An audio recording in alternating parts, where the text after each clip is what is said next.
Hey, Kurt here. I'm at Revelate headquarters with my bike all ready for a big adventure, riding across the Iditarod trail starting tomorrow afternoon, hopefully. And so I'm just going to walk through a little bit of what's on this very heavy beast right now. We can start at the front of the bike and just work our way back. And so pretty much the setup up here, this is stuff that I won't need during the day. So in here is tent, poles, vestibule, that sort of thing. And I've got rain pants and rain jacket, like hard shell stuff in there that I hopefully won't really need much but want to have. Sleeping bag here. Got in here camera that I would never carry if I was trying to go fast, and I'm kind of addicted to if I'm not going fast now. So I've got that.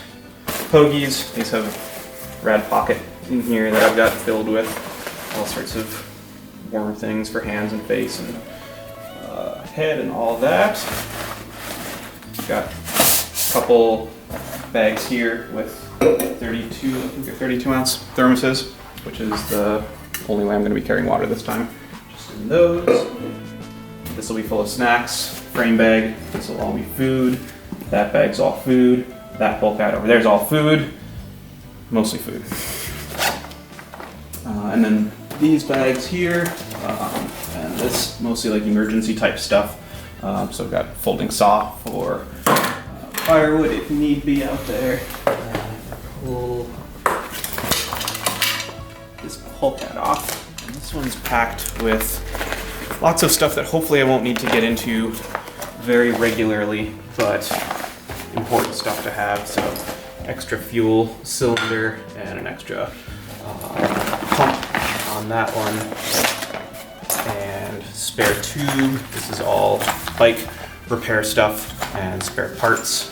This is all gear repair stuff, spare laces, pump rebuild kit, stuff for patching and sewing gear, emergency fire starter kit here just in case, and then a small first aid kit with a variety of different things again that I hope I don't need but want to have just in case. And then over the other side of the frame bag, some more emergency repair stuff. Multi-tool, both a bike multi-tool and Leatherman size that you can actually do stuff with gloves on. And then the all-important tire pump with a little homemade modified hose on the front with a flip clamp instead of the spiral. So a thread-on one that oftentimes pulls valve cores out.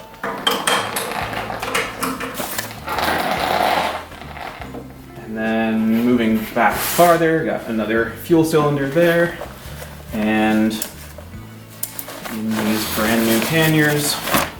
This side is mostly clothes, and this side over here is a mix of mostly cooking stuff. Got a 1.5 liter pot, MSR stove there. Got another small pot in there, so this can be for just melting snow, and the other one I can make and eat dinner out of, or breakfast, and then windscreen and stove stand and that sort of thing in there.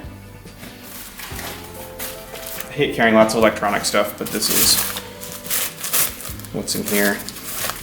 GPS for navigation out there, spare headlamp or one for in the evening. Lots of spare batteries for headlamps and recharging phone and camera. And got a little GoPro that I'll carry along and maybe use a little bit out there.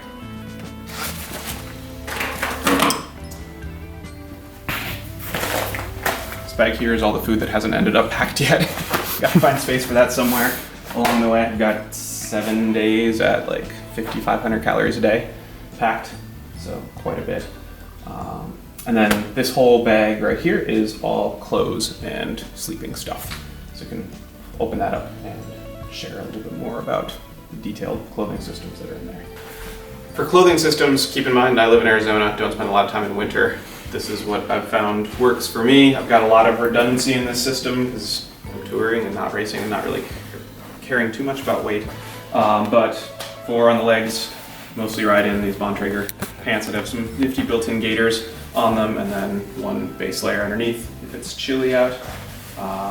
And then on top, another thin long sleeve, a lightweight kind of fleeced jersey, and then this Patagonia Dirt Roamer lightweight soft shell is a really nice combination for teens and warmer than that.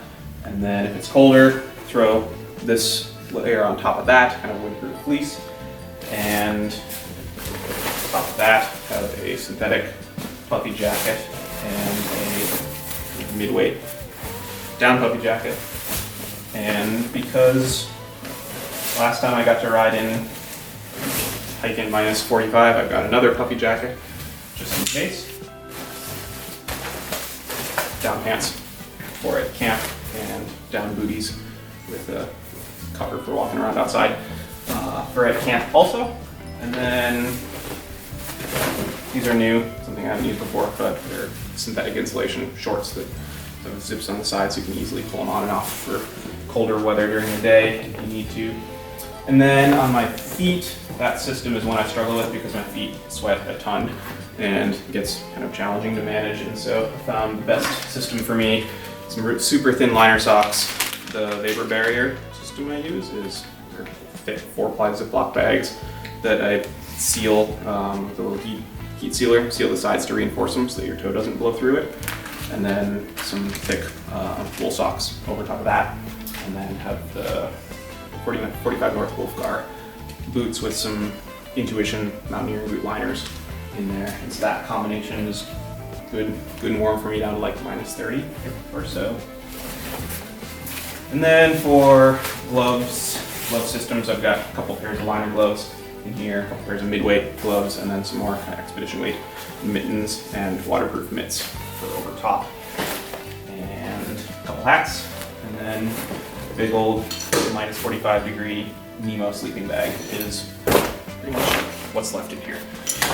And that makes up this obscenely big bag on the rack, and I think that's pretty much it for clothes. I can strap layers either in here during the day or strap some to the top of this bag because I peel stuff off and so you don't need to open everything up every time.